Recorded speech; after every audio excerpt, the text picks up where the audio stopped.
नमस्कार दोस्तों, आज हम बात करेंगे 20 जबरदस्त पॉलिटी क्वेश्चन के बारे में। ऐसे क्वेश्चन कराऊंगा जो आपके लगातार एग्जाम में आएंगे। एसएससी की तैयारी कर रहे हो, रेलवे की तैयारी कर रहे हो, किसी भी एग्जाम की तैयारी कर रहे हो, आपके एग्जाम में इनमें से पॉलिटी का क्वेश्चन आएगा ही आएगा। चलिए जल्दी से रिवीजन स्टार्ट करते हैं। पहला क्वेश्चन क्या है? भारत के राज्यसभा के पहले चेयरमैन का नाम बताइए। क्या है? क्या बोल रहा है? भारत के पहले राज्यसभा के पहले चेयरमैन का नाम बताइए। क्या क्लियर पता है बच्चों को कि जो भारत का वाइस प्रेसिडेंट होगा वही राज्यसभा का चेयरमैन भी होगा। तो भारत का पहला वाइस प्रेसिडेंट कौन था? मिस्टर सर्वपल्ली राधाकृष्णन। मिस्टर सर्वपल्ली राधाकृष्णन। तो राइट आंसर इज डी। यहां पर आपका डी करेक्ट हो गया। आगे आइए, अगला क्वेश्चन आपके सामने ये रहा। अब ये क्या बोल रहा है? पब्लिक अकाउंट कमेटी की स्थापना इनमें से किस सालों में करी गई? पब्लिक अकाउंट कमेटी की स्थापना की राह से बात करता हूं मैं, तो गवर्नमेंट ऑफ इंडिया एक्ट 1919 में, आजादी से पहले की बात है। तो 1921 में क्या करा गया? पब्लिक अकाउंट कमेटी की स्थापना करी गई। पब्लिक अकाउंट कमेटी में 15 लोग लोकसभा से होते हैं और 7 लोग राज्यसभा से होते हैं। तो राइट आंसर इज सी। अगला आइए, नेक्स्ट क्वेश्चन। अगर कोई व्यक्ति संसद का सदस्य नहीं है तो वो मंत्री बन सकता है, लेकिन कितने समय के लिए? क्या आप लोग जानते हो कि अगर कोई संसद का मेंबर नहीं है तब भी प्रधानमंत्री बन सकता है? कितने समय के लिए? ओनली 6 मंथ के लिए। राइट आंसर इज 6 महीने is the correct answer. Right answer is D, 6 month is the correct answer. भारतीय संविधान का कौन सा आर्टिकल कारखानों में बच्चों के रोजगार पर प्रतिबंध लगाने की बात करता है? कितना प्यारा, जबरदस्त और सुंदर क्वेश्चन है। क्या कह रहा है? ये कह रहा है कि हमारे भारत में बच्चों की उम्र अगर 14 वर्ष से कम है तो किसी फैक्ट्री में काम नहीं कर सकते। It is about child labour law. और चाइल्ड लेबर कहां दिया गया है? आर्टिकल नंबर 24 में दिया गया है। 25, 26, 27 में 25 से लेकर 28 तक धार्मिक स्वतंत्रता की बात करी गई है। 24 में चाइल्ड लेबर को रोकने की बात करी गई है। अगला आइए, नेक्स्ट आपके सामने ये रहा क्वेश्चन। कह रहा है कि धर्मनिरपेक्ष राज्य का मतलब क्या होता है?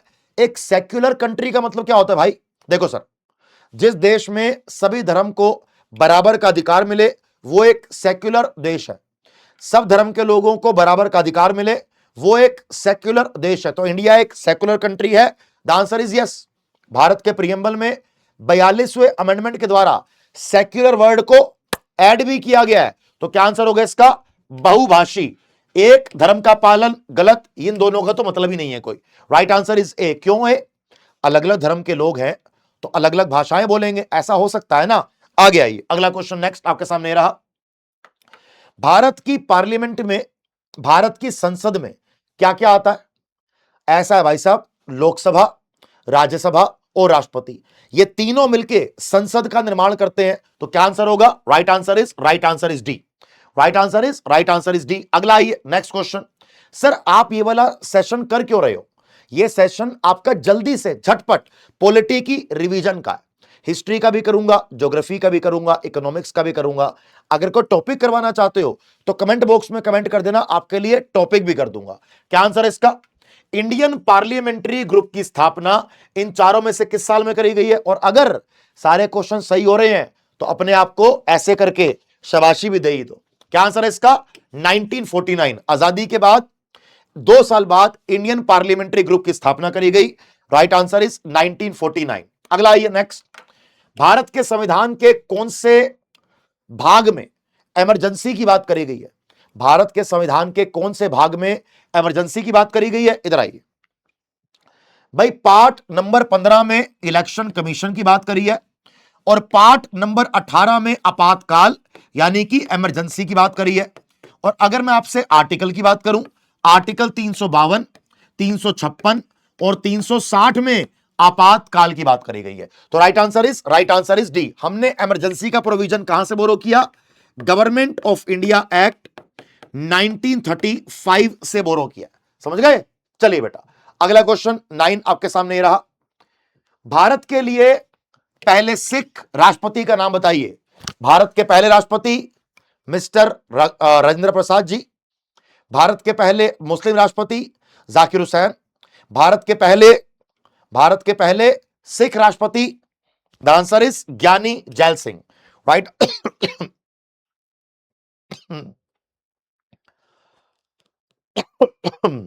राइट आंसर इज ज्ञानी जैल सिंह। कभी कभी हो जाता है, कोई बात नहीं। अगला आइए नेक्स्ट, केंद्र और राज्य के बीच रिश्तों को बेटर करने के लिए एक कमेटी बनाई गई, जिस कमेटी का नाम था सरकारिया कमीशन। हाँ, मैंने आपको आंसर दे दिया, बिल्कुल सही कह रहा हूं आपको मैं। 1983 में सरकारिया कमीशन बनाई गई, रंजीत सिंह सरकारिया की अध्यक्षता में। और यह बात सही रहेगी कि 1983 में कमेटी बनाई गई और 1988 में उन्होंने रिपोर्ट को सबमिट किया। इसी रिपोर्ट के अंदर बात करी गई इंटर स्टेट काउंसिल की। इसी के अंदर बात करेगी बेटा किसकी? इंटर स्टेट काउंसिल की। अगर इंटर स्टेट काउंसिल की बात करूं तो आर्टिकल 263 इंटर स्टेट काउंसिल की बात करता है। अगला आइए नेक्स्ट क्वेश्चन, निम्नलिखित में से कौन सा आर्टिकल जम्मू कश्मीर के साथ जुड़ेगा? इनमें से किस आर्टिकल में जम्मू कश्मीर को एक स्पेशल प्रोविजन दिया गया था? 36 से लेकर 51 डीपीएसपी की बात करता है, 51A फंडामेंटल ड्यूटी की बात करता है, आर्टिकल 370 जम्मू कश्मीर की बात करता है। लेकिन 2019 में इस आर्टिकल को समाप्त कर दिया और स्पेशल प्रोविजन जम्मू कश्मीर से ले लिया। एनटीपीसी की ऑलमोस्ट हर शिफ्ट में 39A पूछा गया है, तो मुझे कमेंट बॉक्स में कमेंट करके बताना कि 39A आर्टिकल क्या बोलता है या 39A आर्टिकल में क्या लिखा हुआ है। अगला आइए 12वां क्वेश्चन, निम्नलिखित में से कौन सा प्राधिकरण यह तय करता है कि भारत में सशस्त्र बलों के सदस्यों पर मौलिक अधिकार किस हद तक लागू हो सकते हैं? कितना प्यारा और कितना सुंदर क्वेश्चन है ये। क्या पूछ रहा है मुझसे? कह रहा है अगर कोई इंडियन आर्मी में, नेवी में, एयरफोर्स में, पुलिस में, पैरामिलिट्री फोर्सेस में काम करता है, उनके फंडामेंटल राइट को रिस्ट्रिक्ट तो कर सकते हो, लेकिन ये डिसाइड कौन करेगा? ये डिसाइड करेगा केवल और केवल पार्लियामेंट ऑफ इंडिया। ये डिसाइड करेगा बेटा केवल और केवल पार्लियामेंट ऑफ इंडिया। मुझे कमेंट बॉक्स में कमेंट करके बताना ये बात कौन से आर्टिकल में लिखी हुई है। अगला आइए नेक्स्ट, आपके सामने ये रहा, कह रहा है कि प्रेसिडेंट के द्वारा कितने लोगों को लोकसभा में नॉमिनेट किया जा सकता है? यह एक ट्रिकी क्वेश्चन है। जिन बच्चों ने मेरी शाम को 6 बजे वाली क्लास देखी है या जिन बच्चों ने मेरी 4 बजे वाली क्लास देखी है वो तो इसका आंसर दे देंगे, लेकिन जो नए बच्चे हैं शायद वो ना दे पाए, है ना भैया? इधर आओ, ये मुझे कह रहा है, सिंपल कहानी है भाई, लोकसभा में पहले 2 लोगों को एंग्लो इंडियन कम्युनिटी से नॉमिनेट किया जाता था, लेकिन 2019 में 104 नंबर का अमेंडमेंट आया जिसको 2020 में लागू किया गया।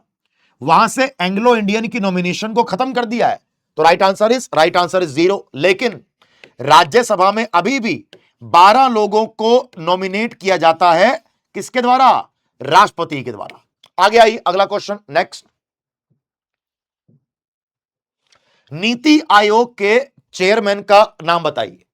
देखो ऐसा है, अगर मैं नीति आयोग की बात करूं तो नीति आयोग में आपका एक चेयरमैन होगा, नीति आयोग में आपका एक वाइस चेयरमैन होगा और नीति आयोग के अंदर आपका एक सीईओ होगा। चेयरमैन कौन है? जो भारत का पीएम है वही चेयरमैन है। सुमन बेरी अभी वाइस चेयरमैन है और अभी रिसेंटली निधि छिब्बर जी को, किसको? निधि छिब्बर जी को क्या चुना गया? सीईओ चुना गया। तो राइट आंसर इज भारत का प्राइम मिनिस्टर नीति आयोग का चेयरमैन होगा। अगला आइए, the administrative reform commission was initially chaired by, जो एआरसी कमीशन बनाई गई उस कमीशन का चेयरमैन सबसे पहले किसको बनाया गया? Right answer is Morarji Desai को। Right answer is Morarji Desai को। अगला आइए, निम्नलिखित में से किसे निर्विरोध भारत का राष्ट्रपति चुना गया?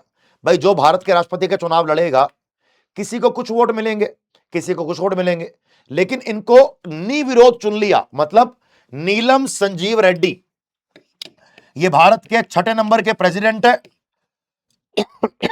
और इनको दोनों पार्टियों ने, रूलिंग ऑपोजिशन दोनों पार्टियों ने चुन लिया कि राइट आंसर इज बी।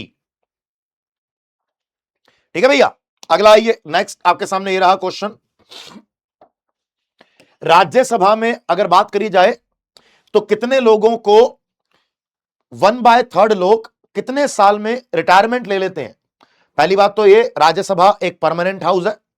जितने भी लोग राज्यसभा के अंदर आएंगे वो 6 साल के लिए अपॉइंट करे जाते हैं और हर 2 साल में 1/3 मेंबर को रिटायर कर दिया जाता है। तो राइट आंसर इज बी। अगला आइए, भारतीय संविधान के किस आर्टिकल में मिलिट्री लॉ या मार्शल लॉ की बात करी गई है कि अगर किसी जगह पे मिलिट्री लॉ लगा हुआ है या मार्शल लॉ लगा हुआ है, मतलब उस जगह के प्रशासन पे आर्मी ने कब्जा कर लिया है, आर्मी के हाथ में आ गया, ठीक है, तो उसमें वहां के लोगों के फंडामेंटल राइट को या तो खत्म कर दिया जाएगा या कम कर दिया जाएगा। और यह बात आर्टिकल नंबर 34 में लिखी गई है। यह बात आर्टिकल नंबर 34 में लिखी गई है। अगला आइए, कॉन्स्टिट्यूशनल मीटिंग की डिमांड या कॉन्स्टिट्यूशनल असेंबली की डिमांड पहली बार अंग्रेजों के द्वारा इन चारों में से किस में मानी गई? अगस्त ऑफर में। कहां मानी गई? अगस्त ऑफर में। 1940 में अगस्त ऑफर आया, कहा कि आपको डोमिनियन स्टेटस देंगे, संविधान सभा बना लेना। तो भारत के कांग्रेस ने, मुस्लिम लीग ने क्लियरली मना कर दिया कि हमको चाहिए कंप्लीट इंडिपेंडेंस, पूर्ण स्वराज्य। अगला क्वेश्चन आइए, नेक्स्ट आपके सामने रहा, ये हमारी क्लास का आखिरी क्वेश्चन है। क्या बोल रहा है ये? इन चारों में से government of India act in चारों में से किसके आधार पर बनाया गया? कि government of India act 1935 based on, right answer is it was based on federation and parliamentary system, यानी कि संघ और संसदीय प्रणाली के सिद्धांत पर गवर्नमेंट ऑफ इंडिया एक्ट 1935 बनाया गया था। अब आप किसी भी एग्जाम की तैयारी कर रहे हो, ये पॉलिटी के क्वेश्चंस आपके एग्जाम में आएंगे ही आएंगे। अगर आपको क्लास अच्छी लगी तो क्लास को बेटा एक बार आप लाइक कर सकते हैं, दोस्तों के साथ शेयर कर सकते हैं, अपने चैनल को सब्सक्राइब कर सकते हैं। और अगर आप आने वाले समय में रेलवे, एसएससी, बैंक, डिफेंस सारे एग्जाम्स की तैयारी एक साथ करना चाहते हो तो आप हमारे साथ सुपर पास लाइव के अंदर जुड़ सकते हो। अगर मैं आप सुपर पास लाइव की बात करूं, 31 मार्च तक आपका यह ऑफर चल रहा है कि अगर आपने एवीएस कूपन कोड लगाया तो आपको 1 साल का सुपर पास लाइव मिलेगा 849 रुपए का। लेकिन अगर आप 31 मार्च के बाद लोगे आपको मिलेगा 1 साल का 1499 रुपए का। अगर आप मेरी वीडियो 31 मार्च से पहले देख रहे हो या 31 मार्च को भी देख रहे हो तो अभी जाइए और 849 रुपए में सुपर पास लाइव में जुड़ जाइए, क्योंकि चाहे टेक्स्ट बुक के एप्लीकेशन पे कोई लाइव कोर्स आए, मॉक टेस्ट आए, प्रीवियस ईयर पेपर आए या कोई नोट्स आए, जिन बच्चों के पास सुपर पास लाइव होता है उनको वो सब कुछ मिल जाता है। किसी भी एग्जाम के लिए कोई भी लाइव क्लास चलेगी, कोई मॉक टेस्ट आएगा, प्रीवियस ईयर पेपर आएगा, कुछ भी आएगा, आपको सुपर पास लाइव के अंदर मिल जाएगा। सर सुपर पास लाइव ले कहां से? जैसे ही आप हमारी वीडियो के डिस्क्रिप्शन में जाएंगे आपको इस तरीके का एक लिंक दिखेगा कि by super pass live. Super pass live पे आगे क्लिक करना, ये लिंक आपको सुपर पास लाइव पे लेके जाएगा। यहां पे जाके कूपन लगाना, एवीएस, क्या करना बेटा? एवीएस कूपन कोड लगाना। जैसे एवीएस कूपन कोड लगाओगे आपको 1 साल का सुपर पास लाइव मिलेगा। कितने का बेटा? सिर्फ और सिर्फ 849 रुपए का।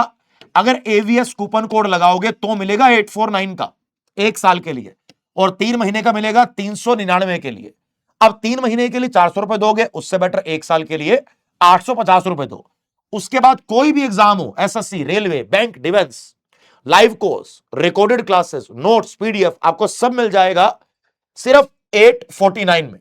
और अगर आपने एवीएस कोड लगाया तो मेरी तरफ से आपको 3000 एमसीक्यूज की पीडीएफ 100% बिल्कुल फ्री एज अ गिफ्ट। तो मुझे कमेंट बॉक्स में कमेंट करके बताना कि क्लास कैसी लगी। आज के लिए इतना ही। Thank you so much. Jai Hind, bye bye.